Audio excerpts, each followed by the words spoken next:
छठी माई के करेली पूजनवा बाझिन अइली दुआर बाझिन अइली दुआर बाझिन अइली दुआर बाझिन अइली दुआर।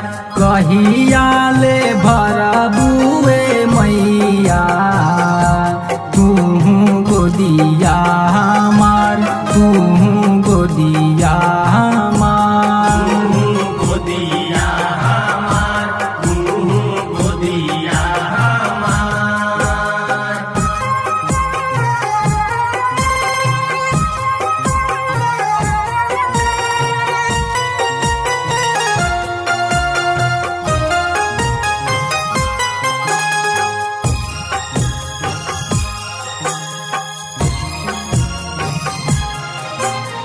तना मारे सासू नदिया हंसे भाई पटीदार हंसे भाई पटीदार हंसे भाई पटीदार हंसे भाई पटीदार।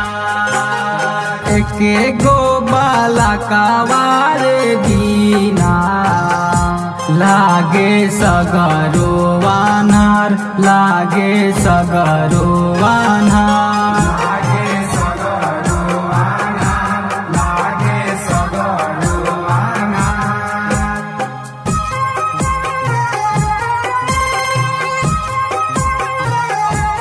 बोली बोली छठी मैया की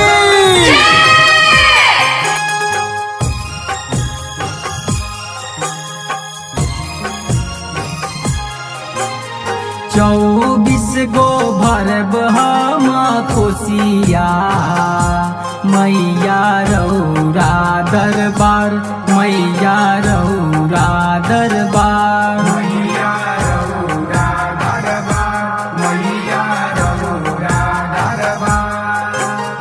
झरा झरा बरसे नयनवा बहे आंसुआ के धार बहे आंसुआ के धार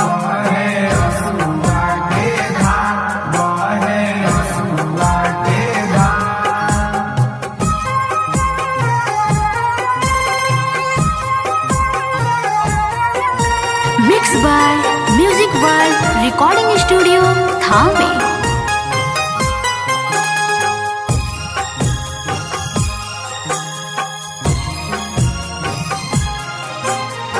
आइल बारे प्रेमी परमेश्वर अर्जी करी स्वीकार अर्जी करी स्वीकार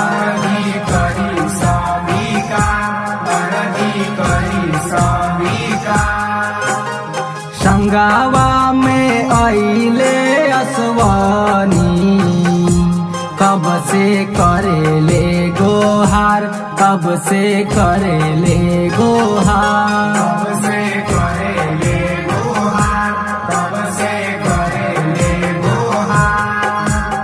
छठी माई के करेली पूजनवा बाझिन अइली दुआर बाझिन अइली